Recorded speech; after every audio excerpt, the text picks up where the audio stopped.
تو یہ مسئلہ بھی سمجھ لیں، صف کے اندر جو کھڑے ہوتے ہیں تو یہ جو حدیث میں آیا ہے کہ قدم سے قدم ملاؤ، کندھے سے کندھا ملاؤ، اس کا کیا مطلب ہے؟ یہ مسئلہ بھی ذرا اچھی طرح سمجھ لیں۔ بخاری شریف میں حدیث ہے، امام بخاری رحمت اللہ علیہ اس پر چیپٹر ایک باب باندھا ہے انہوں نے، باب الزاق المنکب بالمنکب والقدم بالقدم۔ یہ چیپٹر اس باب میں اس بارے میں ہے کہ شانے سے، کندھے کو کندھے سے ملانے اور قدم کو قدم سے ملانے کے بارے میں حضرت انس رضی اللہ عنہ کی حدیث لائے ہیں۔ حضرت انس رضی اللہ عنہ فرماتے ہیں حضرت صلی اللہ علیہ وسلم نے فرمایا صف قائم کرو، صف درست کرو، اقیموا صفوفکم فانی اراکم من وراء ظہری، میں تمہیں پیچھے سے دیکھتا ہوں۔ یہ آپ کا معجزہ تھا جیسے میں نے بتایا آپ کو۔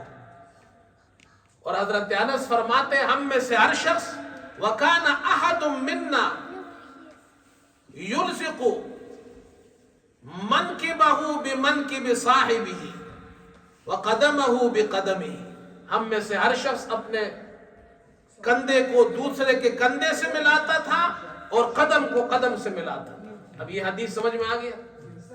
حدیث میں کیا کتنی باتیں ہیں؟ دو باتیں، کندھے کو کندھے سے ملانا اور قدم کو قدم سے ملانا۔ صرف قدم کو قدم سے ملانا نہیں ہے، صرف کندھے کو کندھے سے ملانا نہیں ہے، دونوں ہے۔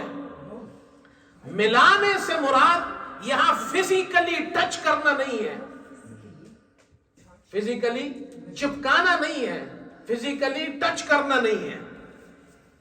کیوں؟ اس لیے دیکھو میں 3 صورتیں بیان کرتا ہوں۔ اب حدیث میں دونوں چیزیں، کندھے بھی ہیں اور قدم بھی ہے۔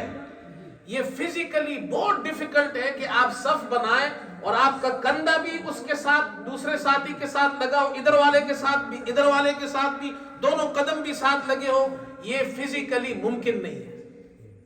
کر کے دیکھ لیں آپ، ابھی صف بنائیں اور دائیں طرف بھی کندھا لگائیں، قدم لگائیں، بائیں طرف بھی لگائیں، فزیکلی ممکن نہیں ہے۔ پوری صف عجیب قسم کی صف ہوگی۔ دوسری بات، کندھے سے کندھا ملانا اگر یہ ضروری ہو، یہ مطلب ہو فزیکلی، تو پھر ایک آدمی اگر لمبا ہے، وہ جناب کیا ہے 6 فٹ کا ہے، دوسرا جناب کیا ہے 5 فٹ کا ہے، اس کے کندھے میں تو 1 فٹ کا گیپ ہوگا، کیسے ملے گا؟ پھر اگر قدم کو قدم سے پورا ملانا ہے تو کسی کا پاؤں اگر 11 نمبر ہے، کسی کا پاؤں اگر 7 نمبر ہے، پھر اچھا کچھ لوگ کیا کرتے ہیں، وہ جو انگلیاں ہیں نا، انگلیاں جو آخر والی چھوٹی انگلی ہے، یہ چھوٹی انگلیاں ملاتے ہیں تو ان کے پاؤں یوں ہوتے ہیں، یوں، حالانکہ پاؤں صف کی طرف سیدھی ہونے چاہیے، ان کے پاؤں کیسے ہوتے ہیں؟ یوں ہوتے ہیں۔ اچھا کندھے الگ الگ ہوتے ہیں۔ اب سوال یہ پیدا ہوا حدیث کا مطلب کیا ہے؟ حدیث کا مطلب فزیکلی ملانا نہیں ہے۔ جو لوگ حدیث کے فیلڈ کے ماہر ہیں، جو حدیث کو سمجھتے ہیں، بھائی آپ میڈیسن کی بات کس سے پوچھیں گے؟ ڈاکٹر سے پوچھیں گے، اور گاڑی خراب ہو تو کس سے پوچھیں گے؟ میکینک کے پاس جائیں گے، اور حدیث کا مسئلہ ہو تو کس سے پوچھیں گے؟ محدث سے پوچھیں گے نا بھائی۔ محدث بھی کون سا؟ حافظ ابن حجر رحمت اللہ علیہ، جو بخاری کا سب سے بڑا شارح ہے، ساری دنیا مانتی ہے، وہ حنفی بھی نہیں ہے بھائی۔ اس لیے میں ان کی بات کہہ رہا ہوں، کہیں آپ نہ کہیں مولوی صاحب حنفی ہے تو اپنی، حالانکہ حنفی کی بات بھی ٹھیک ہے، لیکن امام حافظ ابن حجر حنفی نہیں ہے، کون ہے؟ شافعی ہے۔ حافظ ابن حجر پوری بخاری کی شرح لکھی ہے، دنیا کی اندر ان کی شرح سب سے اعلیٰ شرح ہے بخاری کی، سب مانتے ہیں۔ وہ فرماتے ہیں اس حدیث کا مطلب کیا ہے؟ وَالْمُرَادُ بِذَلِكَ الْمُبَالَغَةُ فِي تَعْدِيلِ الصَّفِّ وَسَدِّ الْخَلَلِ۔ اس سے مراد حضرت صلی اللہ علیہ وسلم کی یہ ہے کہ تم صف کو سیدھی کرنے میں اور خلا کو بھرنے میں، خالی جگہ کو بھرنے میں بہت زیادہ مبالغہ کرو، یعنی صف سیدھی رکھو اور درمیان میں خالی جگہ مت چھوڑو، اس کی بہت زیادہ، اس میں مبالغہ کرو، اس میں کوشش کرو صف سیدھی ہو درمیان، یہ مطلب ہے۔ فزیکلی ٹچ کرنا ممکن بھی نہیں، جیسے میں نے مثالیں دی آپ کو، بات سمجھ میں آئی؟ یہ مطلب ہے اس کا. ورنہ اگر آپ انگلی سے انگلی ملانا کسی حدیث میں نہیں ہے، اور پاؤں ٹیڑھے رکھنا یہ کسی حدیث میں نہیں ہے، کسی بھی حدیث میں نہیں ہے یہ. تو حدیث کا مطلب ہم محدثین سے سمجھیں گے. اچھا ایک واقعہ بھی سنا دوں میں آپ کو. ہم تو الحمدللہ ساری فقہ پڑھاتے بھی ہیں یہاں پہ، سمجھاتے بھی ہیں، ہمارے یہاں مختلف فقہ کے لوگ بھی آتے ہیں. ایک مرتبہ ایک نوجوان آیا میرے پاس، یہ بہت پرانی بات ہے، کوئی 20 سال تو ہو گئے ہوں گے، میں بالکل نیا نیا آیا تھا. اس وقت میں جوان تھا، جوان تو ویسے میں ابھی بھی ہوں، لیکن اس وقت ذرا زیادہ جوان تھا.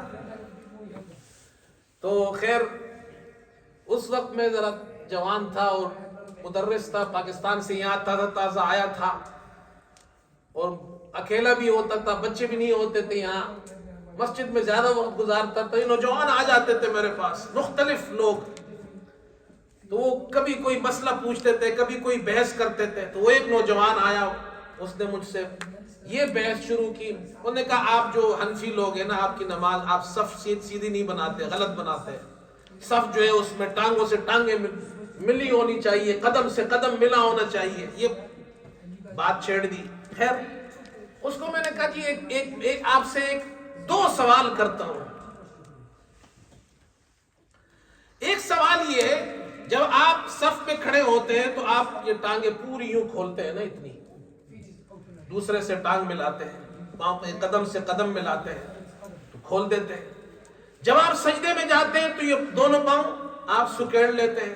تو یہ ایک عمل ہو گیا، ایک عمل ہو گیا، ایک حرکت ہو گئی. جب آپ سجدے سے کھڑے ہوتے ہیں پھر آپ اس کو دوبارہ کھولتے ہیں، یہ کتنی حرکت ہو گئی؟ 2 حرکت. ایک رکعت میں 2 حرکت، 4 رکعت میں 8 مرتبہ پاؤں بند کرتے ہیں، پاؤں کھولتے ہیں، ہے نا بھائی؟ 4 رکعت میں آپ نے 8 مرتبہ یہ عمل کیا. مجھے حدیث کی جتنی کتابیں ہیں دنیا میں، کسی ایک حدیث میں یہ 8 حرکت دکھا دے، چاہے ضعیف حدیث ہی کیوں نہ ہو، چاہے ضعیف حدیث ہو. اور آپ کو مہلت قیامت تک ہے. ایک سوال، اس لیے کہ حضور صلی اللہ علیہ وسلم کی نماز کا ایک ایک عمل ہمارے پاس موجود ہے، ایک ایک حرکت موجود ہے. تو یہ 8 حرکتیں کیوں موجود نہیں ہیں حدیث میں؟ یہ جو آپ کرتے ہیں تو ثابت کریں حدیث سے. اچھا دوسری بات میں نے یہ کہی، چلو یہ تو آپ صف میں کھڑے ہوتے ہیں تو پاؤں ملاتے ہیں نا، لیکن جب آپ اکیلے کھڑے ہوتے ہیں تو پھر پاؤں کیوں کھولتے ہیں؟ پھر کس سے ملاتے ہیں؟ پھر آپ کے دائیں کون ہوتا ہے، بائیں کون ہوتا ہے جس سے آپ ملا رہے ہیں؟ بھائی کون سی مخلوق سے ملا رہے ہیں؟ اب اس وقت میں جوان تھا بھائی، میں تو بحث بھی کرتا تھا، اب تو میں تھوڑا سا نرم ہو گیا ہوں. دلچسپی کے لیے آپ کو یہ واقعہ سنا رہا ہوں، ٹھیک ہے بھائی؟ یہ سمجھانے کے لیے، اصل مقصد ہے سمجھانا آپ کو، مسئلہ سمجھیں آپ. تو میں نے کہا جب اکیلے کھڑے ہوتے ہیں پھر کس سے ملاتے ہیں؟ خیر اس کے بعد جواب نہیں تھا. تو اس نے مجھ سے کہا کہ دیکھو حنفی فقہ میں لکھا ہے درمیان میں دونوں پاؤں کے درمیان 4 انگلی ہونی چاہیے. 4 انگلی کون سی حدیث میں ہے؟ اتنا فاصلہ ہونا چاہیے. میں نے کہا کسی حدیث میں نہیں ہے. ہم نے کب کہا یہ حدیث میں ہے؟ یہ حنفی فقہ میں تعبیر ہے، سمجھانے کا ایک انداز ہے. عام طور پر جب آدمی نارمل انداز میں کھڑا ہو تو اتنا ہی فاصلہ ہوتا ہے. تو مطلب یہ ہے کہ جس طرح تم نارمل کھڑے ہوتے ہو، درمیان نماز میں بھی نارمل کھڑے ہو، پاؤں بہت زیادہ بند بھی نہ کرو، بہت زیادہ کھولو بھی مت، اور درمیان میں خلا مت چھوڑو. یہ مطلب ہے حدیث کا. بات سمجھ میں آ گئی؟ تو حدیث کا مطلب یہ صف سیدھی ہو، درمیان میں خلا نہ ہو، کندھے کندھے کے بالکل محاذات میں ہو، قدم قدم کے محاذات میں ہو، آگے پیچھے نہ ہو. یہ مطلب ہے حدیث کا. سمجھ میں آ گئی بات بھائی؟ اللہ ہم سب کو عمل